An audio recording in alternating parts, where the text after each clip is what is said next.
নমস্কার বন্ধুরা, টুম্পার রান্নাঘরে আপনাদের সবাইকে স্বাগত। আজ আবারও একটা নতুন রেসিপি নিয়ে চলে এসেছি। দেখুন রেসিপিটা কি। আজকে রেসিপিটি হলো কাশ্মীরি আলুর দম। তা কাশ্মীরি আলুর দমের জন্য আমি বড় বড় আলু কেটে ধুয়ে কমপ্লিট করে রেখেছি।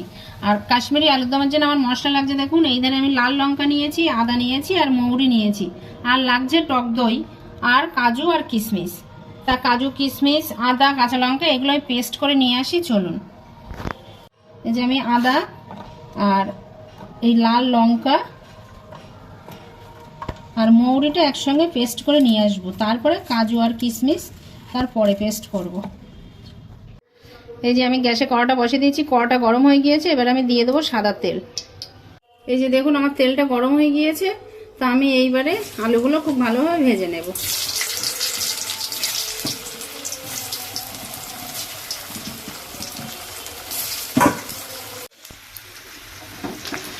এই যে দেখুন আলুটা আমি খুব ভালোভাবে ভেজে নিয়েছি, এবারে আমি আলুটা তুলে নেব।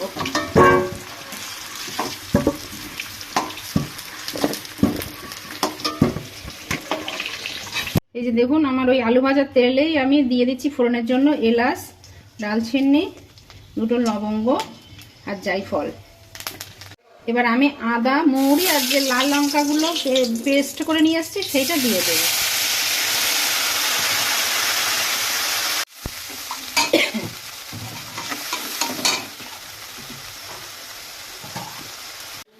যে ওই ধারে আমার তেলে আপনার আদা মৌরিটা আমি তেলে কষানো হচ্ছে, আমি তার মধ্যে টক দইতে একটু দিয়ে দিচ্ছি কাশ্মীরি লঙ্কার গুঁড়ো, আর একটু দিয়ে দেব ধনের গুঁড়ো। এই তিনটে মশলা একসঙ্গে পেস্ট করে খুব ভালোভাবে পেস্ট করে আদা আর মৌরিটা যে তেলের উপরে দিয়েছি তার মধ্যে এটা দিয়ে দেবো। এই যে দেখুন আদা আর মৌরি যে তেলের উপরে দিয়েছিলাম তেলটা ছেড়ে দিয়েছে, এবারে এতে দিয়ে দেবো ওই টক দইয়ের মশলাটা, যে আবার একটু ভালোভাবে কষে নেব। দেখুন কালার টেস্টটা কত সুন্দর, দেখুন পাশ দিয়ে পুরো তেল ছাড়ছে।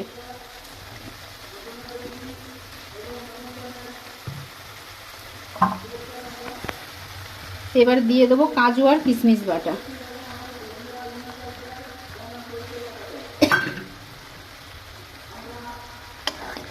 এবার খুব ভালোভাবে মশলাটা কষে নেব। এর মধ্যে দিয়ে দেবো একে একে পরিমাণ মতন লবণ, হলুদ,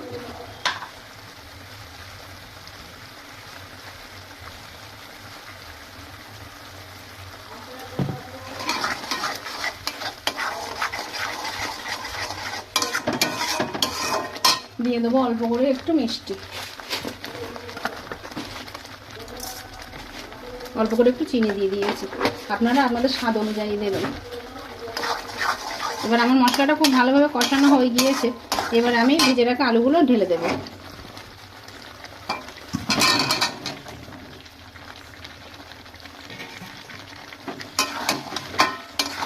দিয়ে খুব ভালোভাবে কষে নেব।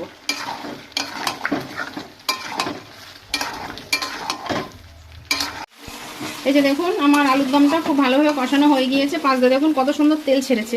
এইবারে এতে আমি পরিমাণ মতন জলটা দিয়ে দেব।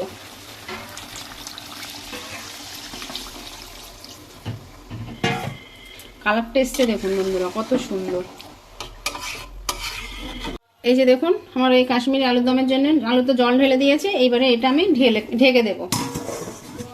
এই যে দেখুন বন্ধুরা আমার কাশ্মীরি আলুর দমটা সম্পূর্ণভাবে কমপ্লিট হয়ে গিয়েছে। আমি আর ঝোলটা বসাবো না, এইবারে আর বসালে একদম পুরো শুকনো হয়ে যাবে, এটাই ঠান্ডা হলে এমনি শুকনো হয়ে যাবে। চলুন আমি কাশ্মীরি আলুর দমটা নামিয়ে নিই। এই যে দেখুন আমি আলুর দমটা পাত্রে ঢেলে নিলাম। এই যে বন্ধুরা আমার কাশ্মীরি আলুর দমটা সম্পূর্ণভাবে কমপ্লিট হয়ে গিয়েছে। বাড়িতে আপনারাও অবশ্যই ট্রাই করবেন। যদি ভালো লাগে আমাকে কমেন্ট করবেন, আমার ভিডিওটিকে একটি লাইক কমেন্ট শেয়ার করবেন, আমার চ্যানেলটি সাবস্ক্রাইব করে দেবেন। আমার ভিডিওটি দেখার জন্য আপনাদের সবাইকে অসংখ্য ধন্যবাদ।